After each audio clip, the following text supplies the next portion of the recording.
Olá, sejam bem-vindos ao canal do Grupo Socorrista Maria de Nazaré. Este canal que nos dá a oportunidade de conhecermos melhor e refletirmos as mensagens de Emmanuel através do nosso querido Chico Xavier. Mas antes de começarmos, gostaríamos que fizéssemos uma ligação com o nosso mentor querido, com o plano maior e com Jesus, para que eles nos ajudem a assimilar e entender o melhor desta mensagem, aquilo que mais necessitamos. Hoje falaremos sobre a mensagem 133 do livro Vinha de Luz. A mensagem Casa Espiritual. Emmanuel começa com uma frase de Pedro, do apóstolo Pedro. Do mesmo modo, também vós, como pedras vivas, prestai-vos à construção de um edifício espiritual. Pedro, capítulo 2, versículo 5. E Emmanuel começa a sua reflexão a partir daí. Cada homem é uma casa espiritual que deve estar, por deliberação e esforço de morador, em contínua modificação para melhor. Cada homem, cada um de nós, seres humanos, temos o nosso corpo físico e o nosso espírito que habita dentro desse corpo. O nosso espírito deve estar sempre em contínua modificação para melhor. Mas como inquilinos, nós devemos cuidar deste corpo, porque deste corpo sairá todas as nossas oportunidades. Nós, quando reencarnamos, já reencarnamos com um tempo determinado para cumprirmos aquilo que nos prestamos a fazer. Por isso devemos zelar por esse corpo material, por esse corpo físico, porque se não fizermos bem um bom uso dele, se não tivermos o nosso livre-arbítrio sempre para o lado bom, não exagerando nos vícios, nas coisas que podem nos prejudicar, nosso tempo aqui na Terra será diminuído. E Allan Kardec, no seu livro Céu e Inferno, no capítulo 3, no item 5, ele nos diz: o homem é composto do corpo e do espírito. O espírito é o ser principal, é o ser de razão, o ser inteligente do corpo, é o envoltório material que o espírito reveste temporariamente para o cumprimento. Este é o corpo, o tempo do cumprimento de sua missão na Terra e a execução do trabalho necessário ao seu avanço. O corpo gasto destrói-se e o espírito sobrevive à sua destruição. Sem o espírito, o corpo não é mais do que uma matéria inerte, como um instrumento privado do braço que o faz agir. Sem o corpo, o espírito é tudo, a vida e a inteligência. Deixando o corpo, ele volta ao mundo espiritual, de onde sairá para se reencarnar também. Então, fica claro nessa mensagem de Kardec que ele diz que o corpo sem o espírito não é nada. O corpo, quando nós desencarnamos, ele se desintegra. O espírito não. O espírito continua sua trajetória no plano espiritual. E para cumprirmos essa missão, devemos zelar e cuidar do nosso corpo, como eu já havia falado para vocês. Devemos utilizar o nosso corpo físico para a nossa contínua modificação espiritual, para a nossa reforma interior. Assim, continuando o texto de Emmanuel, valendo-nos do símbolo, recordamos que existem casas ao abandono, caminhando para a ruína, e outras que se revelam sufocadas por ela entrelaçada, ou transformadas em redutos de seres traiçoeiros e venenosos da sombra. Aparecem de quando em quando edificações relaxadas, cujos inquilinos jamais se animam em remover o lixo desprezível e observam-se as moradias fantasiosas, que ostentam a fachada soberba com indisfarçável desorganização interior. tanto quanto as que se encontram penhoradas por hipotecas de grande vulto, sendo justo acrescentar que são raras as residências completamente livres, em constante renovação para melhor. Meus queridos, como podemos analisar? Casas abandonadas. Abandonamos nossas provas, abandonamos os nossos propósitos. Quantas vezes fazemos isso?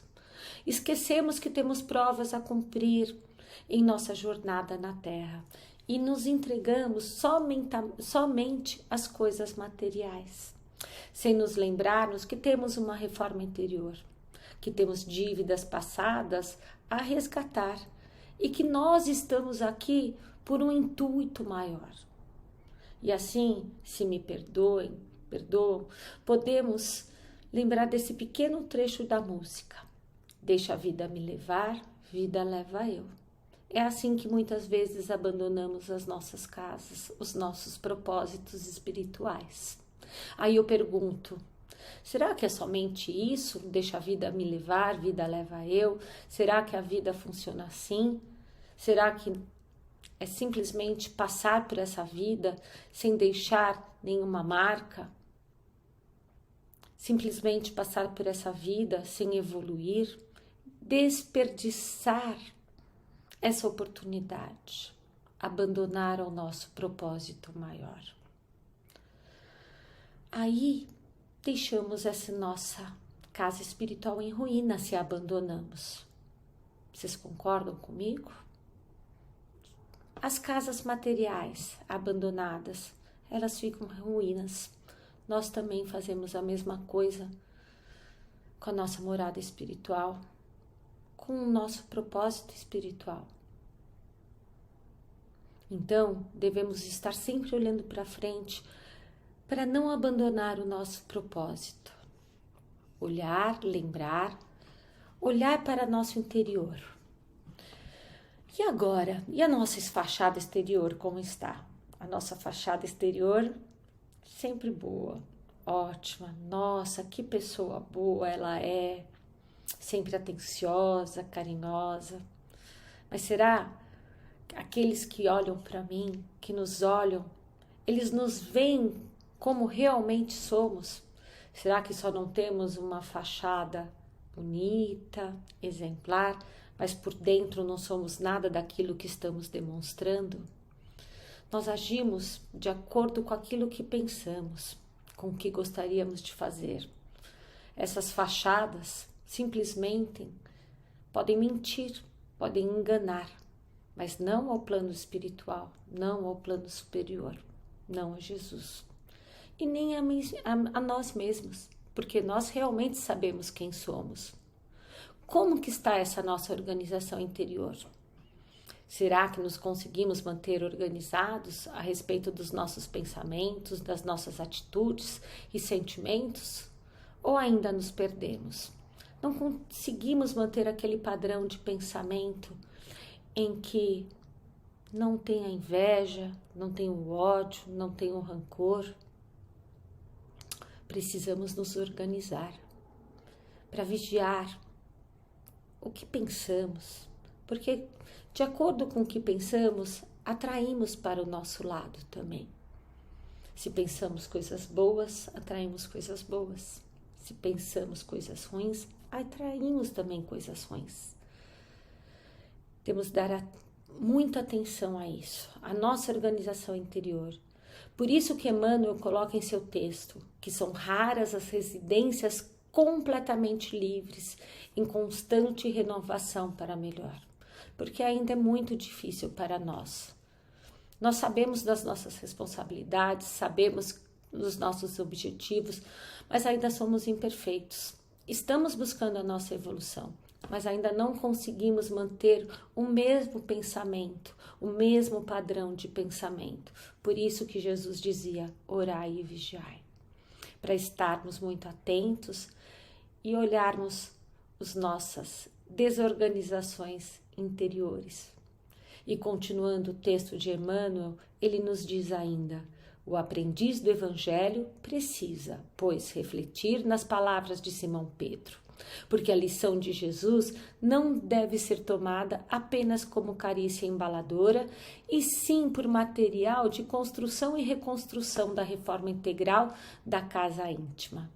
Muitas vezes é imprescindível que os alicerces de nosso santuário interior sejam abalados e renovados.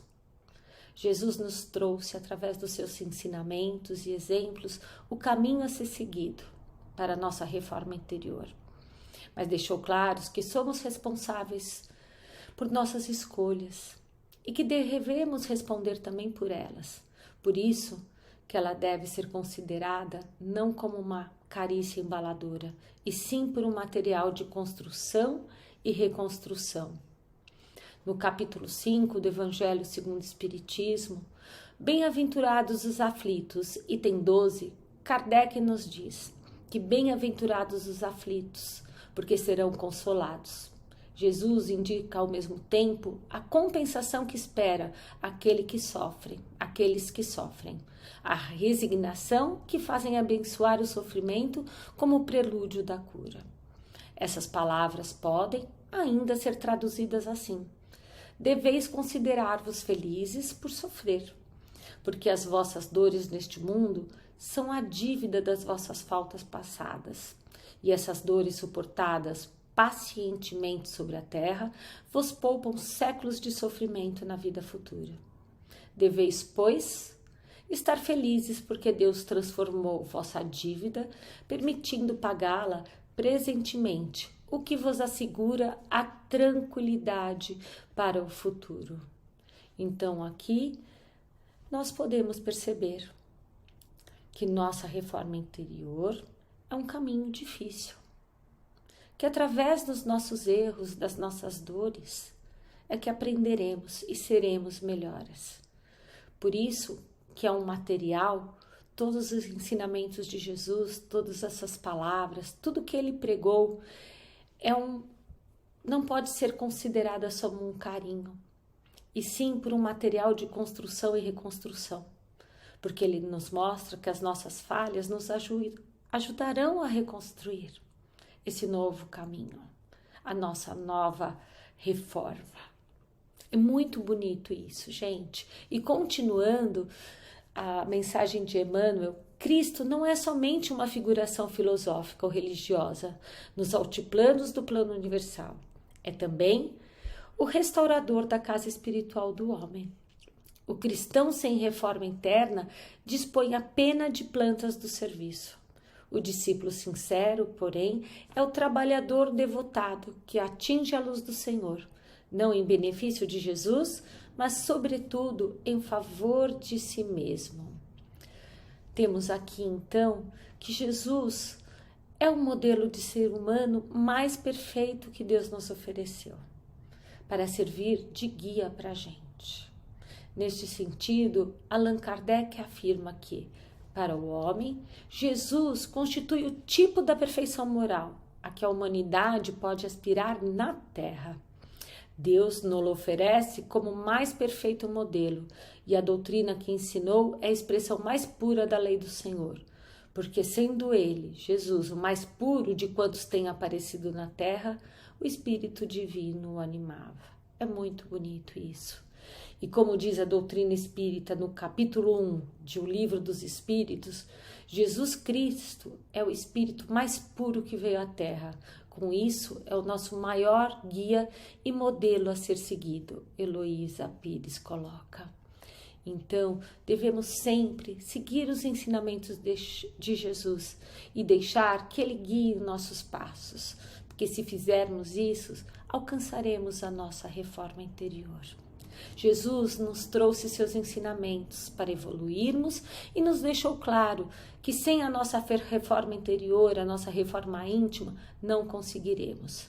Nossa reforma se constitui em olharmos para dentro de nós, aqui dentro, e vermos aquilo que realmente somos. Enxergarmos o que temos de melhor e o que temos de pior. Os nossos vícios, os nossos defeitos e as nossas virtudes. Reconhecermos o próximo verdadeiramente como nosso irmão Entendemos que os mais próximos são aqueles que temos as nossas maiores dívidas, que devemos aprender a perdoar, a amar, a controlar nossos pensamentos. Os nossos pensamentos refletem o que verdadeiramente somos, refletem o nosso interior. E o que queremos para nós? O que queremos fazer nessa oportunidade que o Pai nos deu? Para nós sermos o discípulo sincero e trabalhador devotado, devemos tirar todo aquele lixo acumulado que temos. A raiva, o rancor, as mágoas, o desejo de vingança, que são as eras que nos sufocam. Devemos trocá-los por bons pensamentos, bons sentimentos, e assim nos tornaremos melhores. Devemos ter sempre em foco qual é o nosso propósito aqui. O que devemos ser um modelo, que modelos devemos seguir. Não esquecendo que a nossa casa espiritual, o nosso espírito aqui na Terra veio com um tempo determinado e uma missão a ser cumprida. Não deixemos, gente, a vida nos levar simplesmente pelo material. Pensemos naquilo que temos, na nossa missão, o quanto podemos fazer pelo nosso irmão e por nós mesmos. E assim encerramos hoje esse nosso encontro. Agradeço a todos pelo carinho, pela oportunidade de estar aqui e desejo que Jesus ilumine a todos com suas bênçãos, aos seus lares e aos familiares. Muito obrigada e até logo.